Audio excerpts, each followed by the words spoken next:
April 2026 रोजी police निरीक्षक विनोद इचपवार, स्थानिक गुन्हे शाखा धाराशिव यांच्या आदेशान्वये येरमाळा येथील येडेश्वरी यात्रेमध्ये गर्दीच्या ठिकाणी मालाविषयक गुन्हे घडणार नाहीत याकरता स्थानिक गुन्हे शाखेचे पथक गर्दीच्या ठिकाणी पायी पेट्रोलिंग करत असताना गुप्त बातमीदारामार्फत माहिती मिळाली की आमराई परिसरातील मंदिराजवळ गर्दीमध्ये 2 महिला व एक इसम हे चोरी करण्याच्या इराद्याने संशयितरित्या फिरत आहेत। त्यावरून स्थानिक गुन्हे शाखेने पथक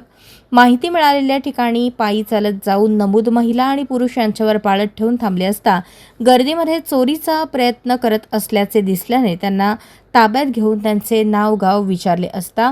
समाधानकारक उत्तरे देत नसल्याने त्यांच्यावर संशय आल्याने त्यांना पोलीस ठाणे येरमाळा येथे आणून चौकशी केली असता त्यांनी त्यांचे नाव अनिल शेषराव शिंदे वय 34, सुनीता अनिल शिंदे वय 29, हिराबाई रमेश शिंदे वय 40, सर्व राहणार इंदिरानगर, पाथरी तालुका पाथरी जिल्हा परभणी असे सांगितले। त्यांचा संशय आल्याने पंचांना बोलवून पंचांसमक्ष नमूद इसमांची अंगझडती घेतली असता अनिल शिंदे यांच्या पॅन्टच्या खिशात 4 वेगवेगळे सोन्याचे मणी मंगळसूत्र मिळाले। याबाबत नमूद दागिन्यांबाबत विचारले असता त्यांनी सांगितले की सकाळी 7 ते 9च्या दरम्यान येरमाळा बीड हायवेवर ब्रिज संपल्यावर उजव्या बाजूला रोड लगत यात्रेतील भाविकांना अंघोळीची व्यवस्था केली होती। माझ्यासोबतच्या 2 महिलांनी तिथे गर्दीमध्ये महिला अंघोळ करत असताना त्यांच्या गळ्यातील सोन्याचे दागिने चोरी करायचे आणि माझ्याकडे आणून द्यायचे असे सांगितले। नमूद आरोपीच्या अंगझडतीत एकूण 4 वेगवेगळे मणिमंगळसूत्र